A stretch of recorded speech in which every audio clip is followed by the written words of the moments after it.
El Señor a través de diversos profetas en el pasado nos han invitado a que podamos estudiar la revelación del Apocalipsis que recibió el apóstol Juan. Sin embargo, ¿cómo saber cuándo se habla de manera literal o de manera simbólica? ¿De qué manera los siete ángeles del Apocalipsis van a tocar esas trompetas? ¿Va a ser algo que todos escucharemos o será algo simbólico y más bien es algo espiritual?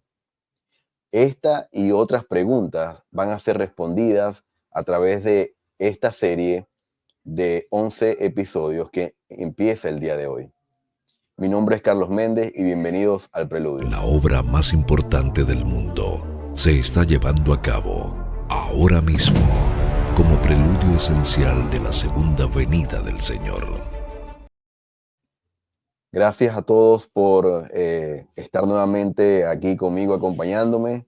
De verdad que estoy agradecido por todos sus mensajes de apoyo, de aliento a que yo pueda continuar creando contenido para este canal.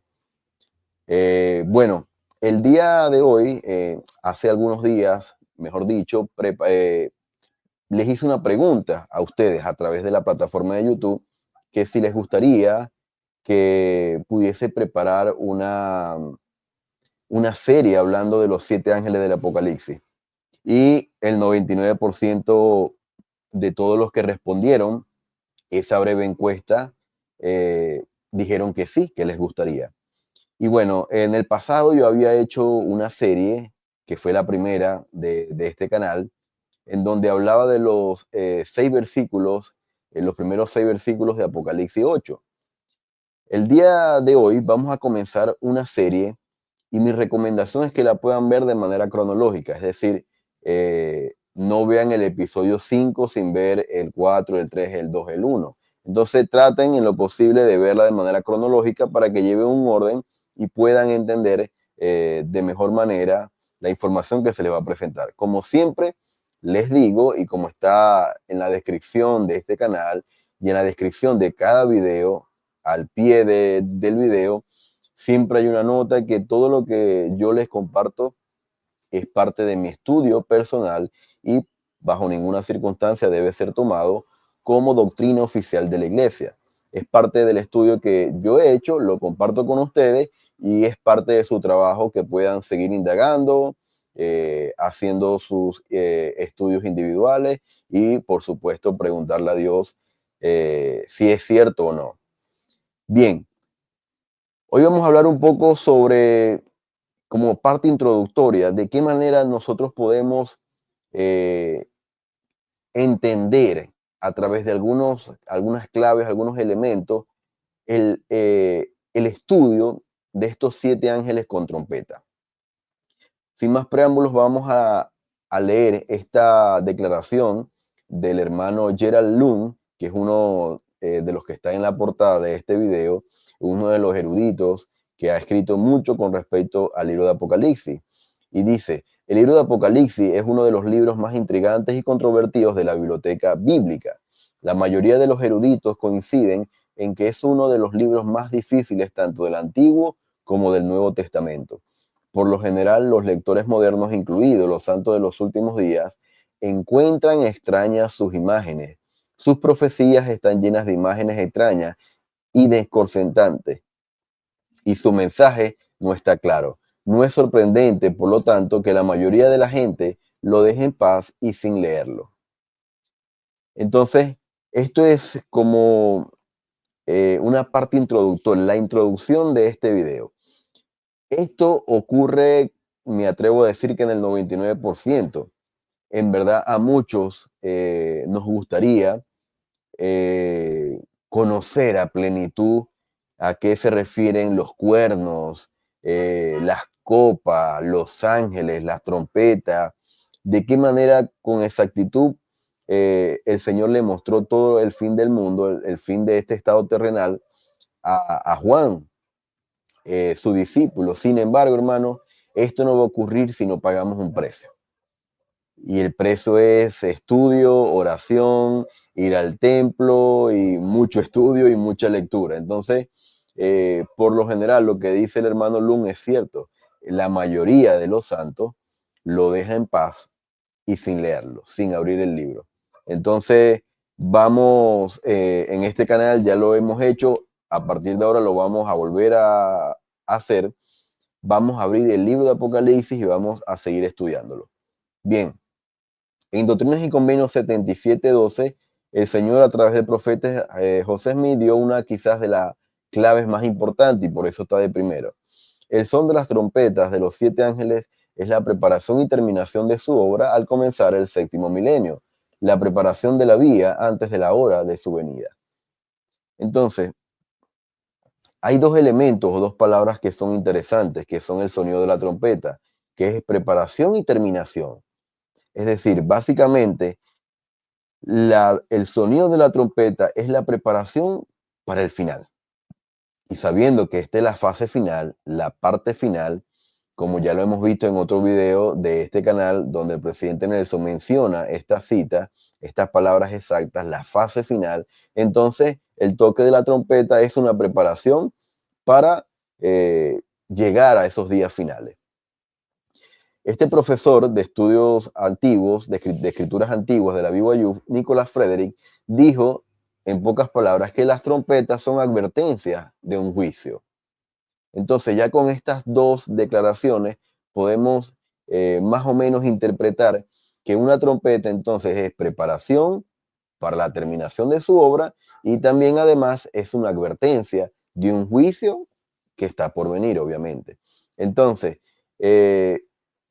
vamos a ver qué nos sigue diciendo este erudito de la BYU, que por cierto también está en la portada de este video.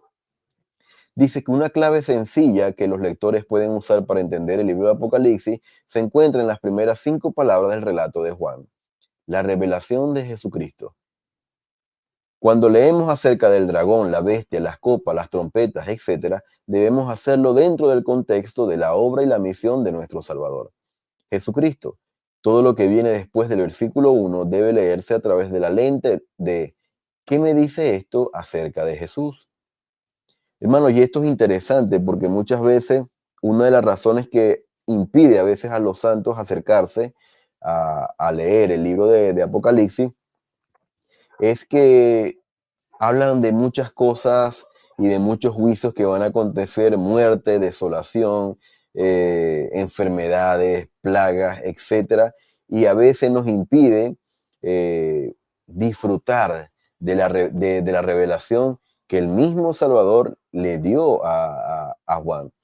Y en el libro de Mormón, muchas de las cosas que vio Juan se le fueron mostradas también a Nefi. Sin embargo, a Nefi se le prohibió escribirlas, porque en su momento era Juan el indicado para escribirla. Entonces, esto es interesante, hermano. Cuando estudiemos el libro de Apocalipsis, debemos preguntarnos, ¿qué me dice esto acerca de Jesucristo? Ese es el propósito fundamental de la revelación del Apocalipsis. Sigue diciendo, lo que la visión de Juan sirve entonces para desvelar a Jesucristo, para revelar su verdadera naturaleza, carácter y misión. Así, el libro de Apocalipsis es una visión que gradualmente revela elementos del Salvador y de su misión expiatoria, mediante el uso de varias imágenes y símbolos. Entonces, hermano, a través del libro de Apocalipsis, nosotros podemos conocer la naturaleza, el carácter y la misión expiatoria del Salvador Jesucristo. Miren, ustedes pueden hacer un ejercicio muy sencillo, pero que les va a dar eh, fe y ustedes van a obtener un testimonio de estas cosas. Lean el libro de Apocalipsis, no se enfoquen tanto en analizar y en tratar de interpretar qué significa cada cosa, simplemente busquen de manera consciente cuántos títulos o cuántas palabras hacen referencia al Salvador Jesucristo. Y ustedes se van a dar cuenta que durante todo el libro de Apocalipsis, en cada capítulo menciona títulos y hace referencia al Salvador Jesucristo. Entonces, este es el propósito fundamental de la revelación. Hagan este ejercicio y ustedes se darán cuenta por testimonio propio, nadie se los va a decir, ustedes mismos van a saber que el propósito fundamental y principal del libro de Apocalipsis es conocer la naturaleza, el carácter y la misión expiatoria del Salvador Jesucristo.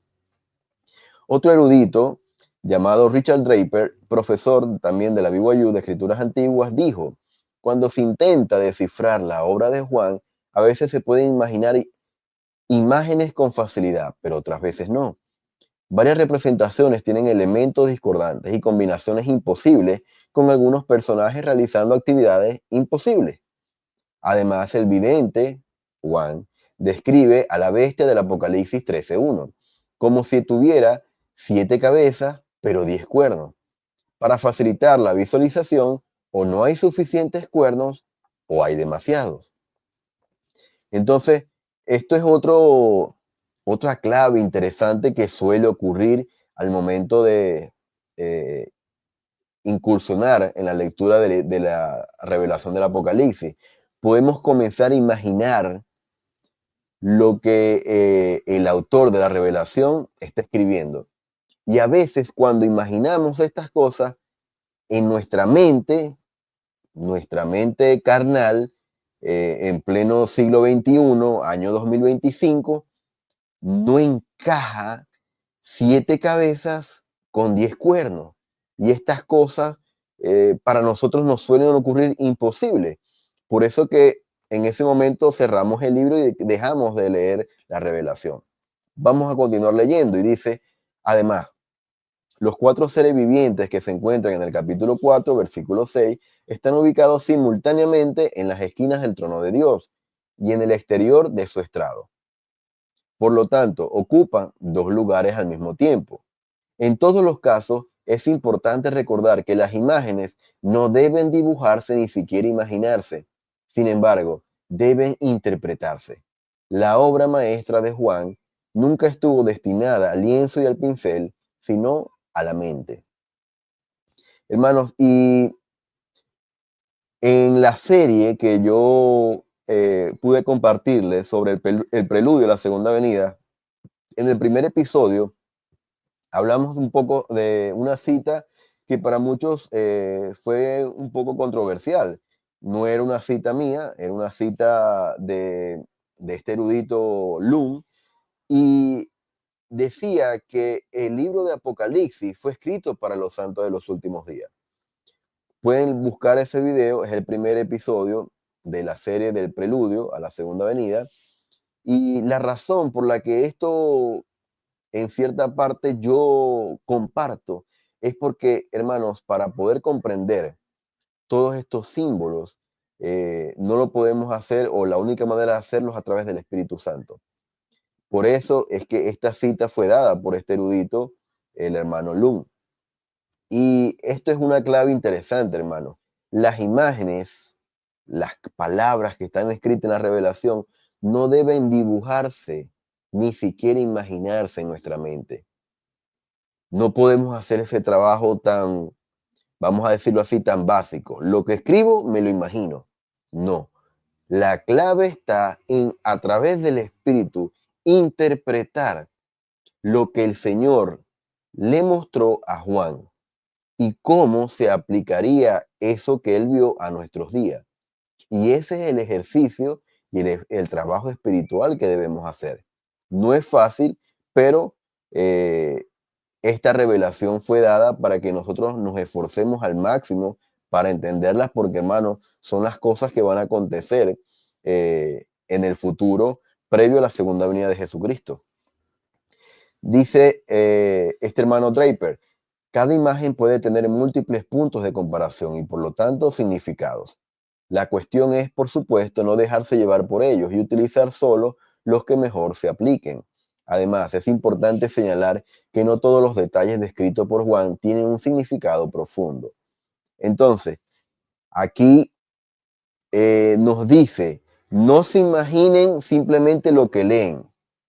7 cabezas, 10 cuernos, no se imaginen eso, sino que a través del Espíritu podamos interpretar lo que dice.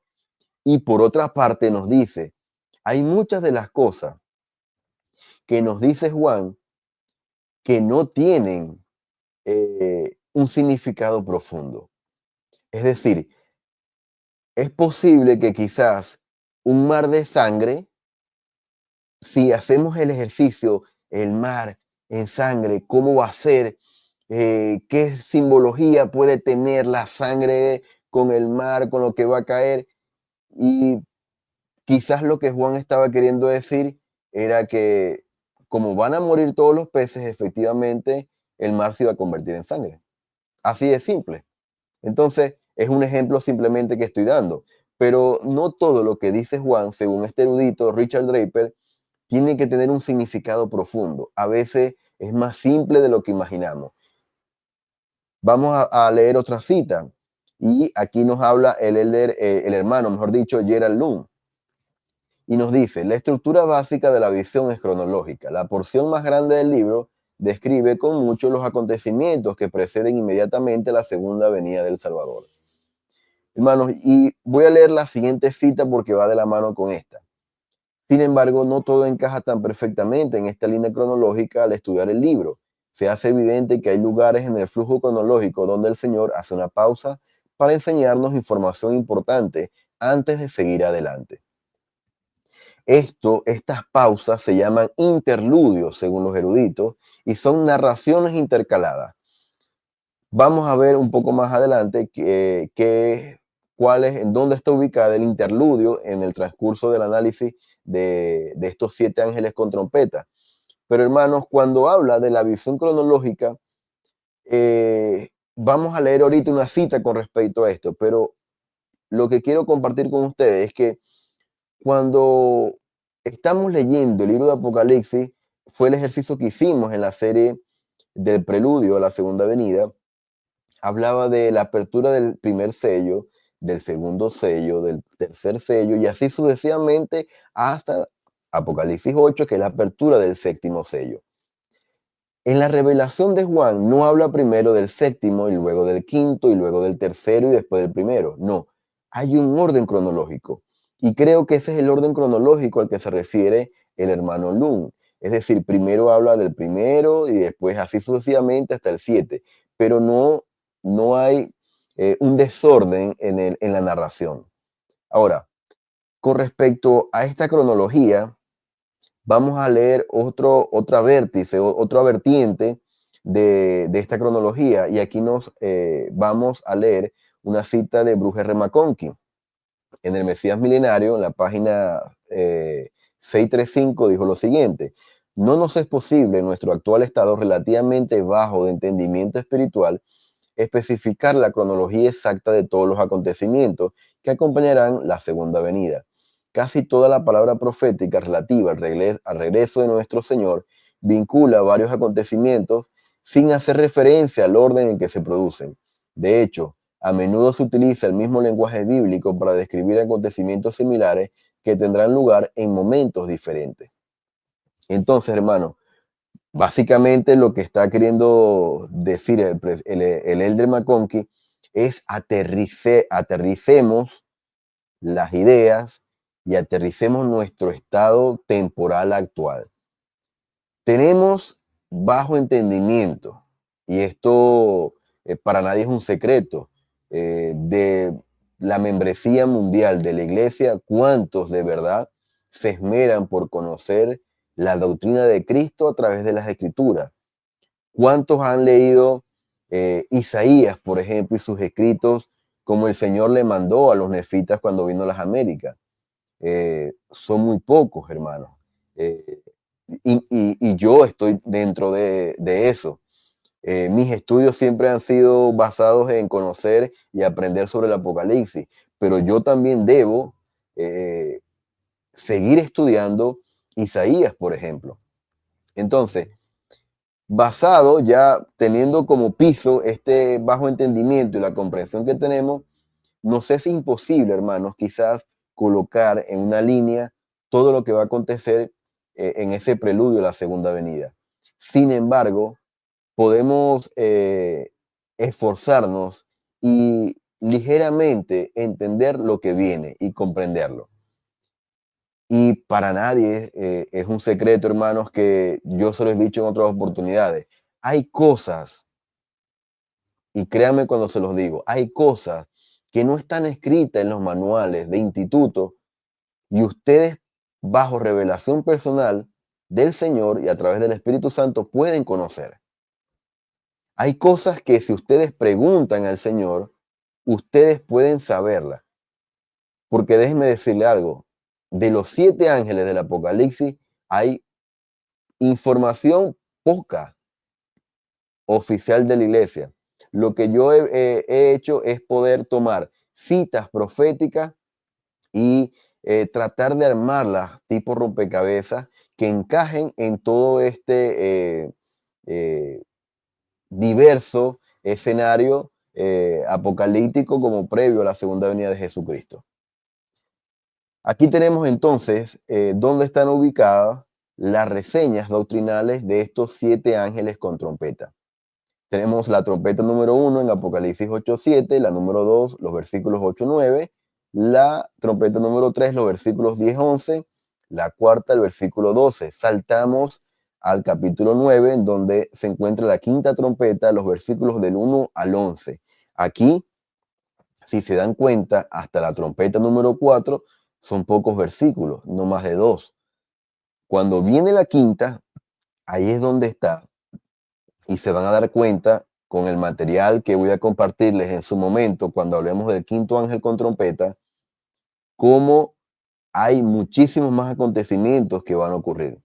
La trompeta número 6 se encuentra en Apocalipsis, los versículos del 13 al 21.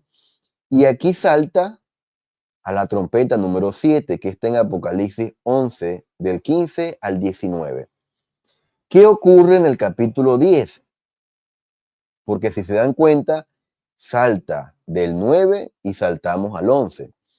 Y muchos hermanos aquí piensan que el capítulo 10 es la séptima trompeta, pero en mi apreciación y en su momento los voy a compartir, la trompeta número 10 empieza, la trompeta, mejor dicho, número 7, empieza a mencionarla en Apocalipsis 11, los versículos del 15 al 19. ¿Qué ocurrió en el capítulo 10? Lo que ocurrió es lo que previamente les comenté, un interludio, es una pausa en la revelación en donde el Señor muestra otros acontecimientos que van a ocurrir entre la sexta y la séptima trompeta. Bien, hermano, estas son las referencias que vamos a estudiar en los próximos capítulos. Bien, hay otro elemento adicional que yo quiero que tengan en cuenta y mantenganlo presente al momento de estudiar o de ver todo este contenido que voy a compartir con ustedes, y es la escritura de Amós 3:7, reforzada por la traducción de José Smith, en donde dice: porque no hará nada Jehová el Señor, sino hasta que revele su secreto a sus siervos los profetas. Luego nos dice en Tercer Nefi 1:13: alza la cabeza y sé de buen ánimo, pues he aquí, ha llegado el momento y esta noche se dará la señal, y mañana vengo al mundo. El Señor no vino a las Américas, sino hasta, como dice Amós 3:7, hasta que le reveló a Nefi: alza la cabeza, sé de buen ánimo, y mañana vengo al mundo. Hermanos, cuando vayan a ocurrir todos estos acontecimientos de los 7 ángeles con trompeta del Apocalipsis, va a ocurrir a través del profeta que esté en ese momento en turno. En este momento está el presidente Russell M. Nelson. Después, en orden de sucesión, seguirá el presidente Dallin H. Oaks y así sucesivamente. Sin embargo, cuando comiencen el toque de trompeta de estos ángeles, va a ser a través de su profeta. Y esto es una de las claves que quiero que mantengan presente. Todo lo que va a ocurrir va a ser de la mano del profeta del Señor, porque así está escrito en las Escrituras y así ocurrió cuando Cristo vino a las Américas. Entonces, mientras estaba haciendo este análisis, preparando este estudio, se me vino una pregunta a la mente que me gustaría compartir con ustedes.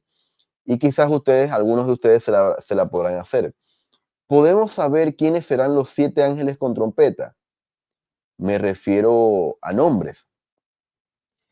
Mi respuesta me la voy a reservar por el momento. Sin embargo, lo que quiero compartir con ustedes es esta escritura.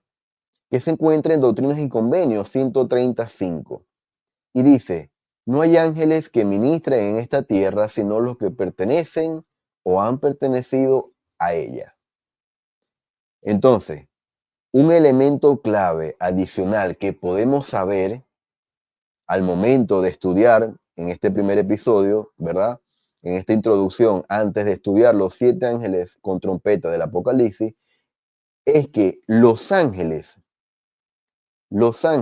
que van a tocar las trompetas pertenecen a esta tierra o han pertenecido a ella en el pasado.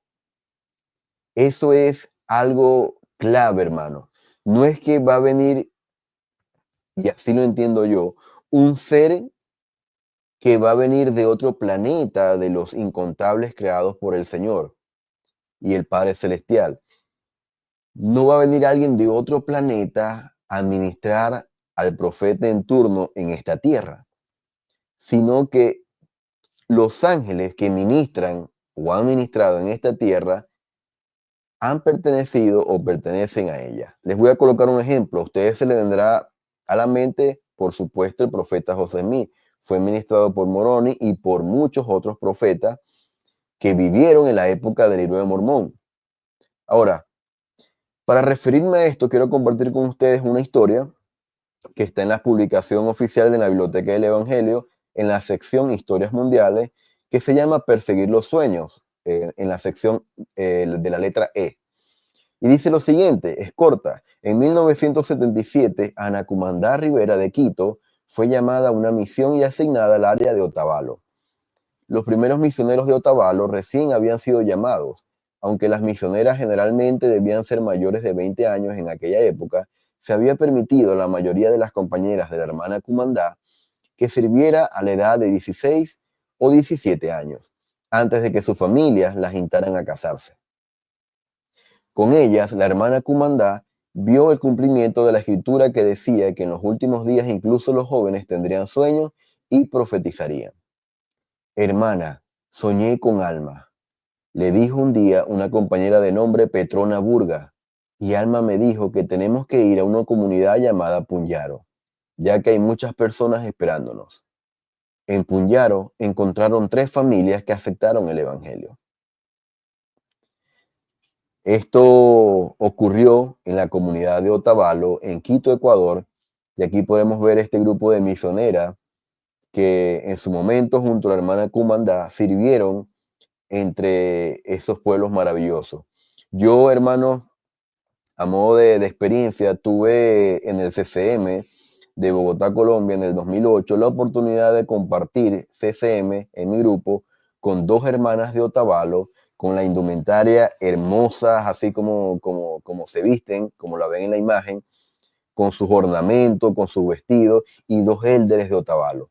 Increíbles, hermanos, increíble el poder que emanaban, a pesar de su humildad, hermanos, cada vez que abrían la boca para compartir su testimonio, eran increíbles. Y esto, para retomar el tema de los ángeles, tiene que ver con lo que previamente les estaba diciendo. Los ángeles con trompetas que van a ministrar y van a iniciar los juicios a través del profeta en turno, son seres que han pertenecido a esta tierra o que pertenecen a ella. Entonces, esto es una muestra de cómo esta hermana vio en sueños una visión en donde el profeta Alma, ¿verdad? Del libro de Mormón, le indicó a dónde debían ir para compartir el evangelio, y ahí estaban las familias, ahí estaban los escogidos del Señor. Hermanos, déjenme saber en sus comentarios qué les pareció este primer episodio de esta serie que inicia, como les dije al principio, de 11 episodios, en donde vamos a analizar los 7 ángeles del Apocalipsis y vamos a ver algunas cosas interesantes durante todo el trayecto de los episodios. Recordarán, esto va a ser un episodio que va a abarcar todo el mes de febrero, y bueno, espero que me acompañen por aquí y puedan hacerme sus comentarios, sus impresiones sobre lo que vieron el día de hoy. Gracias por acompañarme en este primer episodio y nos vemos en el segundo episodio. Y recuerden que mi recomendación es que puedan ver la serie de manera cronológica. No se salten los episodios para que de esa manera puedan retener un poco mejor la información y puedan comprender lo que les voy a compartir. Nos vemos entonces en un próximo episodio y gracias por acompañarme el día de hoy. Hasta luego.